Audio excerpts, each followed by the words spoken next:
beautiful people. Long time no see.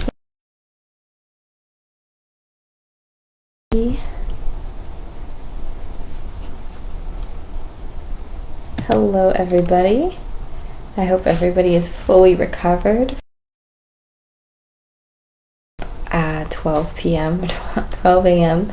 on New Year's. I hope everybody had a good little break, a good little time with family, or just at home relaxing, enjoying the season. Thank you for being patient with me. I was away doing the same, so I appreciate the patience, and I'm glad to be joining you all again. Last time we left off, it was a little bit disheartening. I would say we had a disheartening topic and very difficult to go ahead and read through, especially around that time. But now we are getting into the good stuff, and this is actually an excerpt of when Jesus appeared to others, aside from the disciples and aside from Mary Magdalene and everybody. This is when he appears even before that.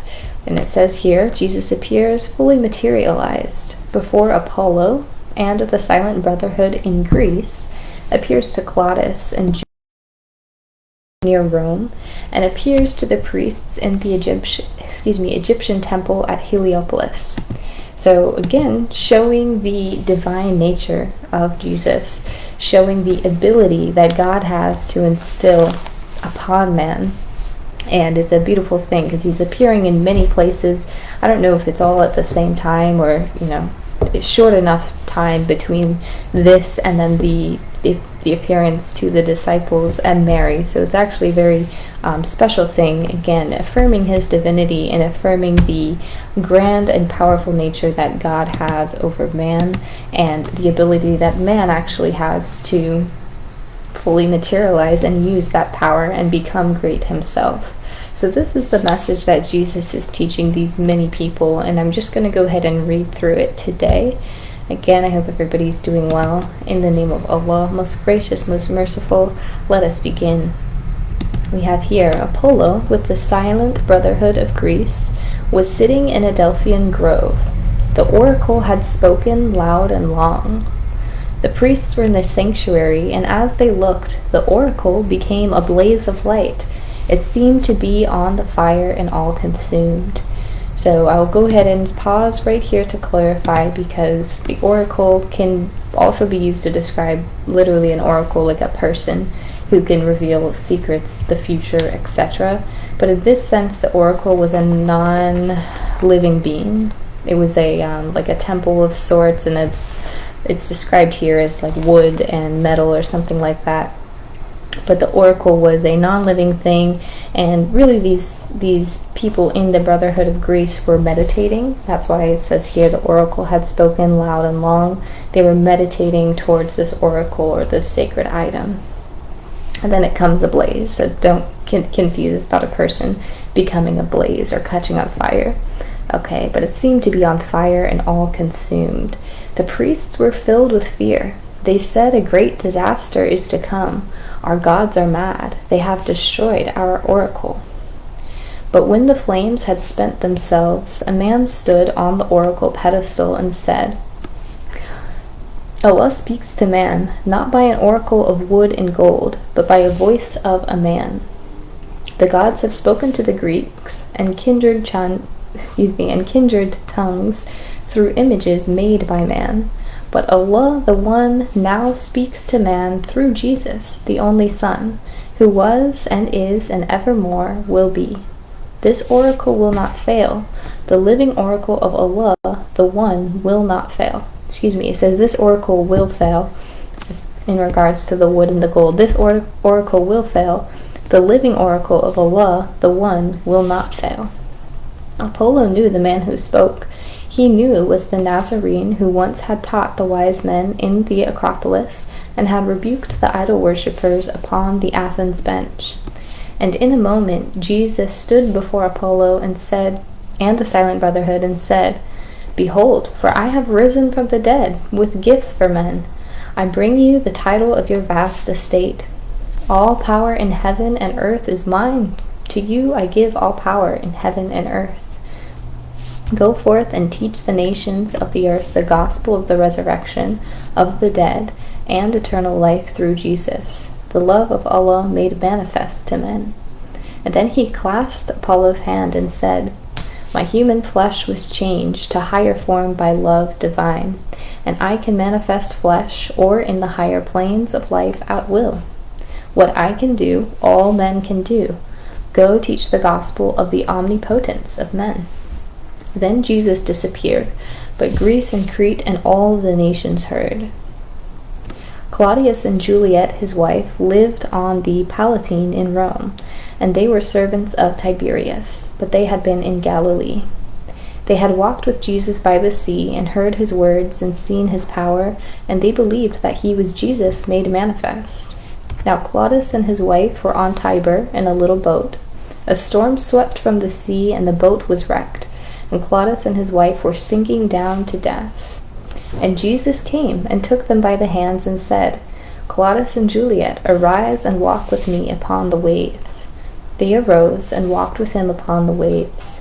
1,000 people saw 3 walk on the waves, and saw them reach the land, and they were all amazed. And Jesus said, "You men of Rome, I am the resurrection and the life. That they are dead shall live, and many shall live, and many that shall live will never die. By mouth of gods and demigods Allah spoke to you unto your fathers long ago, but now he speaks to you through perfect man. He sent his Son Jesus in the human flesh to save the world, and as I lifted from the watery grave, I saved these servants of Tiberius." So Jesus will lift the sons and daughters of the human race, every one of them, from darkness, from graves, from carnal things, to light and everlasting life. I am the manifest of love, raised from the dead. Behold my hands, my feet, and my side, which carnal men have pierced. Claudas and Juliet, whom I have saved from death, are my ambassadors to Rome, and they will point the way and teach the gospel of the holy breath and the resurrection of the dead. And that was all he said, but Rome and all of Italy heard. The priests of Heliopolis were at their temple and met to celebrate the resurrection of their brother Nazarite. They knew that he had risen from the dead. The Nazarite appeared and stood upon a sacred pedestal on which no man had ever stood. This was an honor that had been reserved for him who would first demonstrate the resurrection of the dead. When Jesus stood upon the sacred pedestal, the masters stood and said, "All hail!" The great bells of the temple rang, and all the temple was ablaze with light. And Jesus said, "All honor to the masters of this temple of the sun. In the flesh of man there is the essence of the resurrection of the dead. This essence, quickened by holy breath, will raise the substance of the body to a higher tone, and make it like the substance of the bodies of the plains above, which human eyes cannot behold. There is a holy ministry in death. The essence of the body cannot be quickened by the holy breath until the fix is solved. The body must disintegrate, and this is death. And upon these pliant substances Allah breathes, just as he breathed upon the chaos of the deep when the worlds were formed. And life springs forth from death. The carnal form is changed to form divine. The will of man makes possible the action of the holy breath. When will of man and will of Allah are one, the resurrection is a fact.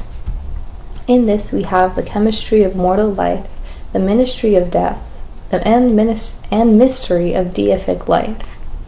My human form was wholly given to bring my will to tune with the deific will. When this was done, by earth's tasks all were done. And you, my brothers, know well the foes I had to meet. You know about my victories in Gethsemane, my trials in the courts of men, my death upon the cross. You know that all my life was one of great drama for the sons of men, and a pattern for the sons of men. I have lived to show the possibilities of man. What I have done, all men can do, and what I am, all men shall be. The masters looked, the form upon the sacred pedestal had gone, but every temple priest and every living creature said, Praise Allah.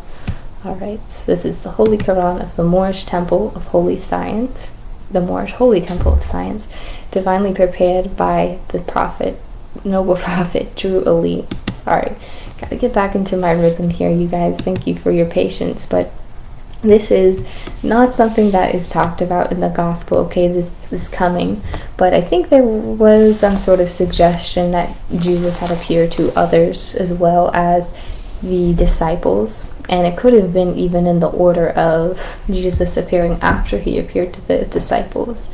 It doesn't really say, but with this timeline that we're following in this book, he appears to the disciples after these appearances. But again, teaching the divinity of not only himself, but the divinity of man, and becoming one with Allah so we can experience the divinity of man and really the divinity of God. Alright, tackling death, dominating over death, and transcending, right? And being omnipotent, being in more places at once. So that's a beautiful thing to think about. And again, we're going over this concept of holy breath a lot, okay? Keeping in mind that breath is really the thing that gives us life. I mean, thinking about the fact that we have to breathe to survive, okay? Being even grateful down to your breath, all right? That is something very, very crucial, and something that keeps us conscious, quite literally, is breathing. Can be akin to like meditation and things like that, but really just paying attention, right, to your breath, and paying attention to the grace that is our breath and all it produces, right? So I'll leave you with this. Thank you for bearing with me and taking this little break with me. I'll be back maybe later tonight to go over the next part of Psalms. I should have enough time later. The house is quiet at this time, but I'll catch you guys in a little bit. Thank you for sticking with me. See you. Bye-bye.